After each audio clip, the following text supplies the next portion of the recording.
Gordon, and I'm a chiropractor from Sydney, Australia, and I'm here today to talk about posture and office chairs.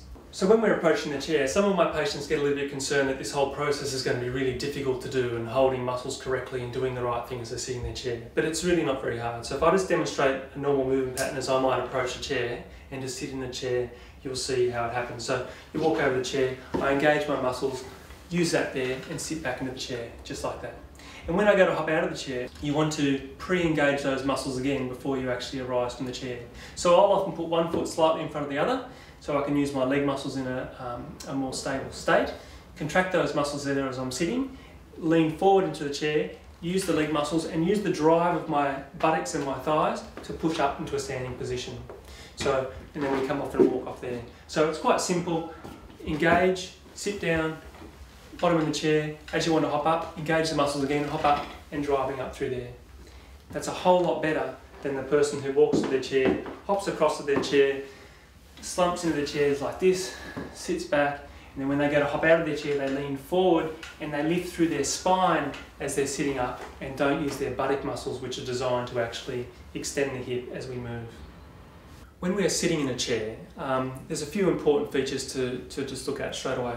So in a seated position, what's most important is the pan depth, the width, the feet position on the floor, the height of the chair, before you even get to the structure of the chair actually supporting your spinal elements. If the pan depth should be such that we ideally want the back of our buttocks sitting hard up against the chair, at the chair back. So if we have our buttocks right back against the chair back and then our legs straight out in front, there should be, probably an inch or so either side to allow a bit of support and room there. And there should also just be an inch or two in front behind the knees. Now, most people, depending on the height of the person and the height of the chair, you want your feet firmly on the ground. If they're not, it's important to have actually a footrest for a person with shorter legs to have a footrest so their feet can rest on the floor while they're sitting.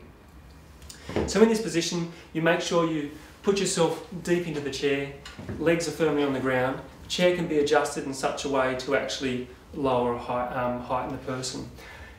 The angle that I like my patients to be sitting at so that they actually get less pressure on their back and pelvis is to actually have the chair in a position so that their hips are slightly higher than their knees.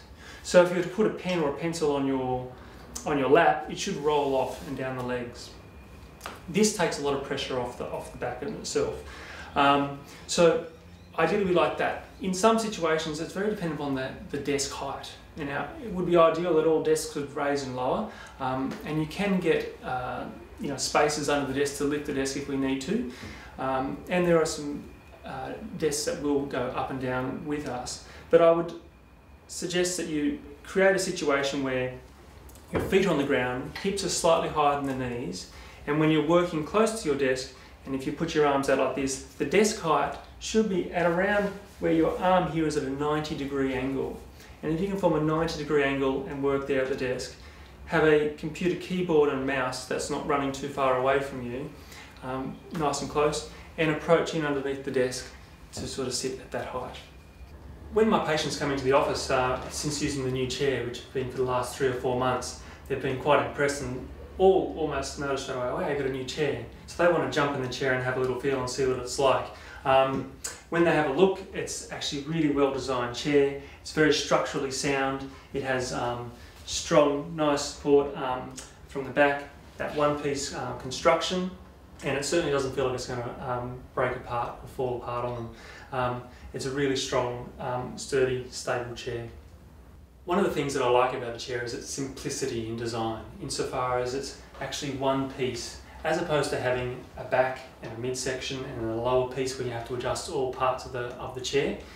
It actually takes all that into consideration in the design process and allows the chair to actually be standalone and not need all those modifications. It becomes quite simplistic then to adjust insofar as you've got a height adjustable change, and you can actually change the level at which the chair goes backwards and forwards just by some very simple processes. The chair actually also supports people of different sizes. So it's got a strong mechanisms to allow people that are larger to sit, and so I've got some patients who have a big history in rugby, and they've moved now to the office and they're in the office job, and they've had trouble over the years trying to find a chair that actually holds their weight and support without feeling like it's going to break on them. So certainly this chair exceeds expectations, and they've actually been very pleased with the chair itself. One of my favourite aspects with this chair is that it allows you to either fix the chair in a certain position that you like it, or you can actually allow the chair to actually move with you. So I set mine in such a way that I actually will move forward as I move forward to work, and if I want to relax and take a moment's rest and use the lumbar support and the cervical support in a seating position and have a moment to think, I'll sit very comfortably in this position and relax in the chair. And then when I want to really come forward and move again and work, the chair actually moves with me. I can then use my own brain to maintain my posture with my buttocks deep back into the seat pan. I've got that nice little gap just underneath my legs. There's no pressure soreness at all under my legs. The base of the chair is suspended fabric, and so that suspended fabric doesn't actually give too much pressure underneath, and it feels quite relaxing to have that sitting there. And then I can move forward and work as I need to work at my desk and not have any cause for concern. Armrests are also very important for a chair. Armrests allow you to relax your arms in that seated position when you want to, and it can be an added advantage in some chairs that allow the armrest to actually raise up or lower down. That can let you get in underneath certain desks that don't allow a high armrest to get underneath that, or it can actually allow you to put them in the right height. The right height for your armrest is very important, because if the armrests are too high, you're going to hold too much shoulder tension. So we don't want that too much shoulder tension when we're sitting for long periods of time. So people will often, I'll often tell people to actually imagine they've got heavy elbows. So when they're sitting, they're nice and relaxed with their elbows, and they're not holding the tension across into the shoulders. So when we're sitting, what's also very important is that we actually use our diaphragm to breathe. So what most people don't realise is that as the day progresses and they're getting more emails and more things to correspond to, they're starting to raise their shoulders up as they're sitting and working like that, and they're not relaxing their shoulders. They begin to often breathe through their mouth, and with that breathing through the mouth, we don't engage our diaphragm, which sits down low underneath our lungs to draw air in as we breathe in, and to push air out as we breathe out.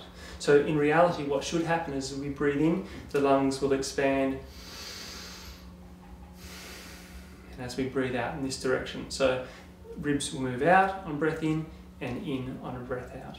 So it's very important that people sit with nice relaxed shoulders when they're sitting, adjust the armrests if they're adjustable to a nice comfortable position, and to sit in such a way to actually not incorporate too much shoulder tension when they're sitting for long periods of time, because that will contribute to people's chronic ongoing neck complaints and shoulder complaints that they often will come to us for and say, you know, I've just got this chronic soreness in my shoulders and neck when I sit for long periods during the day.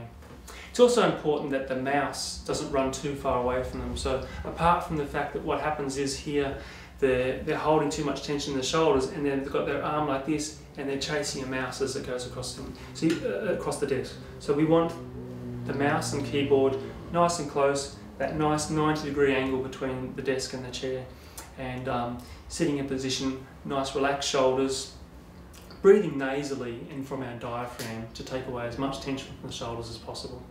If I place the model of the spine against the chair, such as the Alexander chair, the lumbar support should sit right against the lumbar part of the spine, which is a secondary curve that developed through crawling in childhood. And then the cervical spine curvature, which developed from holding our head up as a baby, is well supported from the curvature of the chair in that position there. So this gives us a nice comfortable feeling when we sit in an office chair, and if you're sitting for 8 to 10 hours a day, it's nice to have that support there. So while you can sit in a chair and actually hold your posture yourself without any spinal support, that can become quite fatiguing for many people. And so a chair that actually offers that equal opposite resistance as this chair does makes it quite comfortable. The chair itself can give, so when you're leaning your head back into the chair, you feel comfortable when the head's going back into that, and it offers that equal resistance, as does the lumbar spine when you push into the lumbar spine. So that lumbar spine there will push into that and feel quite comfortable against that.